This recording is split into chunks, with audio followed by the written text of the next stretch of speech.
গাড়ি এই অবস্থা কে? মনে হইতেছে একটা পারমাণবিক বোমা গাড়ি করে লয়ে যেতেছি। ওজন রে, এখন লাইনটা লাগাই দিলি কেলা ফতে। ভালো করে দেখে লাগাইও। যে ভাই, এ ভাই গ্যাস লাগাই না শেষ? ভালো করে লাগাইছো? হ্যাঁ ভালো করে লাগাইছি। এই হে রে, কাম সারছে। এখন মনে হয় বকশিস দিব ডলার আমেরিকান ডলার মনে হইতেছে। হ্যালো, হ্যাঁ 20,000? না, অবেলা একটা ফোন আইলো, বকশিসটা হাতে পাইয়া যাইতাম, তারপরে ফোনটা আইতো।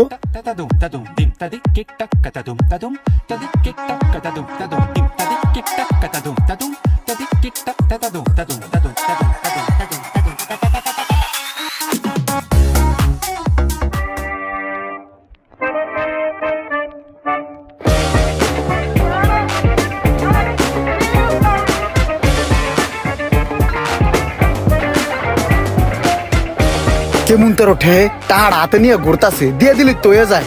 আর ওই বেড়াইবা কত খারাপ, কতক্ষণ ধরে কথা কয় একটা মানুষের লগে।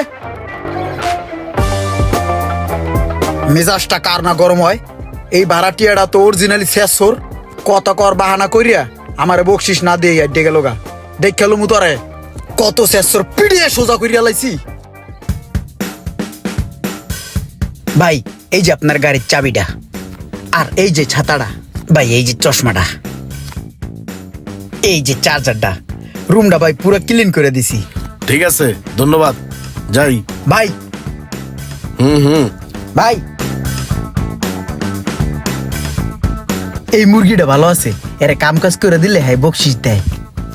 ভাই জুতাটা সুন্দর করে রং করে লইছি। খুব সুন্দর রং করছে তো। একটা কাজ করো, জুতোটা তুমি উপরে দিয়ে আসো। জি ভাই।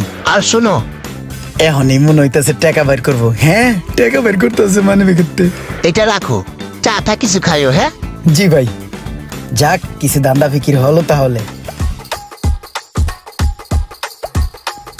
ওনার গায়ে গতরে গোস্ত আছে, চেহারা সুরত ভালো, নম্র ভদ্র দেখতে, বকশিসটা মনে হয় বড় অঙ্কের পাবো মোটা হাতে।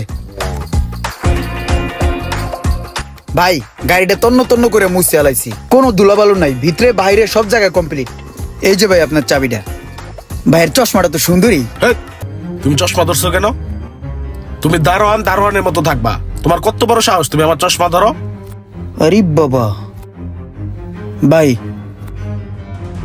এত সুন্দর করে গাড়িটা মোছা দিলাম, ধোয়া দিলাম, যদি কোনো বকশিস ঠকশিস। তুমি কি ভুলে গেছো তুমি আমাদের বাসার দারোয়ান?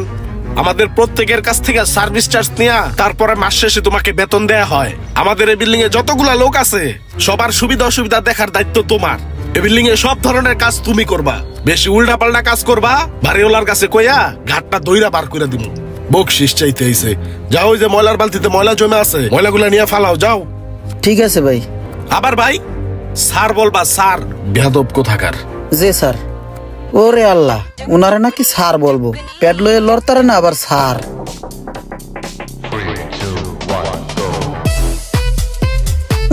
সিরু খে কথায় আছে না, পাছায় নাই ঝাল পাক না, চারটা মুগরি খাই একলা একলা। বাটপার মানুষের গাড়ি আমার দেশে মোছার দায়িত্ব, বালা করে মুছে দিতেছি।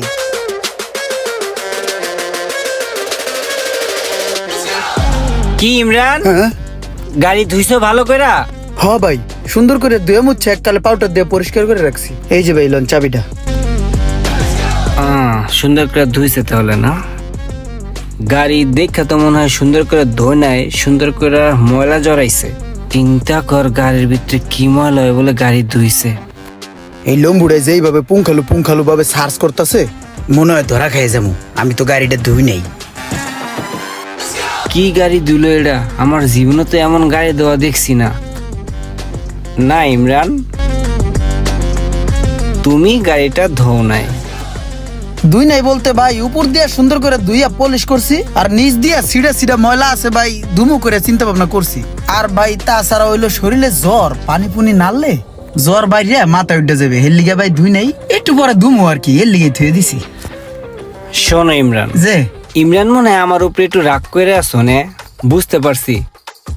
সেদিন কষ্ট কইরা সিলিন্ডারটা কান্দে কইরা লাগাই দিলা, বকশিস টকশিস দেই নাই না? শোনো ইমরান, কিছুদিন যাবত ভাই একটু অর্থনৈতিক ভাবে সংকটে আছি। সমস্যা নাই, কিছুদিনের ভিতরেই ব্যাপারটা সমাধান হয়ে যাইব। আর সমাধান হয়ে গেলে তোমার লেগা ভাই মোড় অঙ্কের একটা বকশিস রাখা দিমনে। এই মাসটা শেষ হইলে বকশিসটা তোমারে দে মানে। বাইরের দিকে একটু খেয়াল রাখো, ঠিক আছে? হ্যাঁ, সুদৃষ্টি রাখো। গেটিটা মনে হয় ভাঙ্গে গেল। গাড়িটা একটু সুন্দর করে ধুয়া মুছে রাখো। এলো চাবি। ঠিক আছে। বাটপার মানুষ চেনতে বেশি কিছু লাগে না, চোখ দেখলে বোঝা যায় এটা বাটপার। আবার ঠ্যাংগুলা লম্বা লম্বা। দাঁড়াও বাটপার, তোমার গাড়ি আমি ভালো মতন ধুইয়া দিতেছি।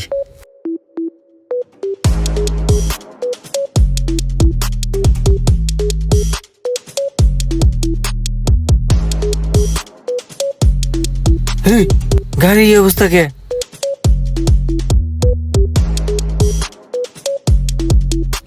হ্যাঁ, কেমন লাগে দেখতে গাড়িটা যে সুন্দর করে ধুয়ে দিলাম। ইমরান, ইমরান, ও ইমরান, কে?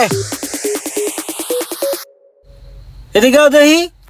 কন কন হোনা যায় হনতে কন। আরে এদিকে আও না। আরে ভাই কন না, হুনতাছি তো কন। তোমারে বললাম গাড়িটা ধুয়া রাখতে, এটা কি করে থুইছো ভাই? ভাই রে, আমি গাড়িটা কেবল ধুইয়া থুইয়া চা খাইতে গেছি, আইয়া দেই পোলা পানে বালু বুলু ছিটাই এমন করছে। আমার কি দোষ? আমি তো গাড়ি ধুইছি। ভাইয়া কিছু যদি মনে না করো, তুমি আরেকবার একটু গাড়িটা পরিষ্কার করে দাও। আমি এক জায়গায় যাবো, আমার একটা জরুরি কাজ আছে। ভাইয়া না, আমি আর গাড়ি গুড়ি পরিষ্কার করতে পারতাম না। ভাই এতক্ষণ অনেক কান্না তাউত করছি, গাড়ি অনেকক্ষণ ধুইছি, এখন আর শরীর চলতেছে না। ভাই আপনার গাড়ি আপনি ধুয়ে লন, এই লোতে না। আর এই লোন আপনার গাড়ির চাবি। হালার ঘরের হালাদারনের বাচ্চা, 8 টাকা দেনে দীক্ষা তুই এমন করছস। তুই কি মনে করছ আমি কিছুই বুঝি নাই? হ্যাঁ, এবার ঠিক আছে। এবার বুঝছো ভাইয়া, আমার লগে পাঙ্গাল নাতি যা কিয়া হতা হে। মুসা দেন ভালো করে মুসা দেন ময়লা। আসসালামু আলাইকুম ভাই। ওয়ালাইকুম আসসালাম, ভালো আছো না? জি ভাই। আহা, এই মুরগিটা ভালো আছে, দেহ হইলে টা দেয়। চা থাকারও, হ্যাঁ? ঠিক আছে ভাই, কামে কাজে লাগলে কোয়েন ভাই। মুরগি হতে ऐसा होना चाहिए, কোথায় কোথায় টাকা দেয়। ভাল লাগে। হাই ইমরান, এদিকে আয়। কেমন চলে দান্দা ফিকির? আর বেটা কইস না, আগের জামানা আছে বেটা, ধান্দা ফিকির আছে কিছু। বেটা 3টা মুরগি আছে, একটাই তো মনে কর যে প্রধানমন্ত্রী, ওরে কথাই শোন যায় না। ওরে কিছু কইলেই কয় আমার বাইর করে দিব, এর লিগে ওটার লগে তাল মিলাই চলে, বুঝছস? আরেকটা আছে মনে কর যে ওইটা মোটামুটি চলে। আরেকটা আছে মনে কর হেডে পুরাই সেচর, ওই যদ্দুর লম্বা ওদ্দুর বাটপার। ওই আমার কয় কি জানোস, মাস শেষে মোটা অঙ্কের দিব, মোটা অঙ্কের। ওরে দিন বাইর করিয়া। আরে বেটা শেষ টাইমে আমগুলোকে চলে, আমরা চোখ দেখলে সেচর চিনি না বেটা, 1 নম্বরে সেচর বেটা।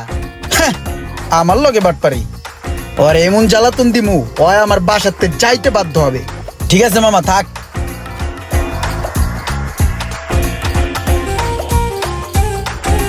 ইমরান, আমার তো গ্যাস্ট্রিক অনেক সমস্যা, বুঝছো? তাই গ্যাস্ট্রিক অনেক চাপ দিছে, বুঝছো? তুমি একটা কাজ করো, আমাকে 1 পাতা গ্যাস্ট্রিক ওষুধ এনে দাও। ভাইরে, আপনার গ্যাস্ট্রিকের ট্যাবলেট আপনি এনে খান। সকালে তা আমার যেই পরিমাণে গ্যাস্ট্রিকের চাপ দিছে, ধুম ধারাক্কা পাদ মারতাছি হোমানে, তাও আমি যাই না একটা গ্যাস্ট্রিকের ট্যাবলেট আনতে লিগা। আপনার গ্যাস্ট্রিকের ট্যাবলেট আপনি এনে খান, আহানোর সময় আমার লিগে একটা লয়েন, পরে টাকা দিমুন। আরে ভাই এমন করতেছো আরে কেন ভাই তুমি? ক্যাশ ট্যাশ কর। ইমরান। আসসালামু আলাইকুম স্যার। ওয়ালাইকুম আসসালাম। ইমরান, ওই যে কালকে বেতন পাইছো, টাকাটা তোমার কাছে আছে না? জি স্যার, জি জি আছে। ওই এক কাজ করো, বাজারে গিয়ে আমার জন্য বড় দেখা 2টা বোয়াল আনবা, 2টা রুই মাছ, আচ্ছা একটা ইলিশ নিয়ে এসো বড় দেখা। হ্যাঁ জি স্যার, আর কিছু লাগবে? হ্যাঁ লাগবে। আর 4টা দেশি মুরগি নিয়ে আসবা। জি স্যার। আর বাজার থেকে আইসা হিসাব নিকাশ করে উপরে দেখা করো। হ্যাঁ জি স্যার, জি। আসসালামু আলাইকুম। ভাই আপনি একটা কাজ করেন, এই গেটের সামনে একটু দাঁড়ান, গেটটা একটু পাহারা দেন, একটু দেখেন, ঠিক আছে? আমি স্যারের জন্য একটু বাজার করে নিয়ে আসতেছি, ঠিক আছে ভাই? ওই জায়গায় খারান। আরে আমরা দুনো ভাইয়াটিয়া সমান। হয়ে গেল স্যার, আমি হয়ে গেলাম দারোয়ান। বুঝলাম না তো ব্যাপারটা। ইমরান, তুমি মনে হয় ভাই আমার ব্যবহারে কষ্ট মষ্ট পাইছো। যাক ভাই, তোমার আর কষ্ট মষ্ট পাইতে হইব না। আমি এই বাসাটা ছাইরা দিছি, 1 তারিখে চলে যাবো। থাও, ভালো থাকো। হ্যাঁ, এটাই তো চাইছিলাম। এবার বুঝছো আমার জ্বালাতনের কি পাওয়ার। 2 মাস হতে না হতেই তোমাকে আমি বাসা থেকে বের করে দিলাম। ইমরান, কথাটা কি, বিভিন্ন সময় বিভিন্নভাবে তোমাকে দিয়ে বিভিন্ন কাজ করাইছি। আসলে কখনো তোমার মন ভালো ছিল, কখনো খারাপ ছিল, কখনো কাজ করছো, কখনো করো নাই। তো যাই হোক, আমি তোমারে কখনো কোনো কিছু দিতে পারি নাই। কখনো কিছু দিতে পারো নাই, আর কখনো কিছু দিতে পারবাও না। তোমাদের মতো স্যাদ চোরের শুধু চাপাই জোর থাকে। চলে যাও, এত বয়ান দিয়ে লাভ নেই। ব্যাপারটা আমার কাছেও খুব কষ্ট লাগতো। আমি তখন অর্থনৈতিক একটু সংকটে ছিলাম, তো আমি বাসাটাও ছেড়ে দিছি। বাসাটাও রাখা আমার পক্ষে সম্ভব হয় নাই। তো এই যাওয়ার সময় এই 10,000 টাকা তুমি রাখো ভাই, এটা তোমার আমি বকশিস হিসাবে দিলাম। ভাইয়ের প্রতি রাগ করো না, বুঝছো? টাকা পয়সা থাকলে আমি তোমার আরো বাড়াই দিতাম। নিজের প্রতি খেয়াল রাখো, আর মানুষের সাথে একটু ভালো ব্যবহার করো, তাহলে জীবনে ভালো কিছু করতে পারবা। থাকো, ভালো থাকো। আরে এই লোক তো স্যাদ চোর না, এই লোক তো ভালো লোক। এই লোকটারে তো চিন্তা আমি ভুল করছি। আরে এত ভালো একটা লোকের সাথে আমি বিভিন্নভাবে বেয়াদবি কইরা তারা আমি আমার বাসা থেকে বের করে দিলাম। এখন আমি কি করি? নিজের পায়ে নিজে কুড়াল মারলাম। চেহারা বা চলাফেরা দেখে কারো প্রতি কোনো খারাপ মন্তব্য করা ঠিক নয়। এমনও তো হতে পারে সেই লোকটির মন মানসিকতা আপনার থেকেও অনেক ভালো।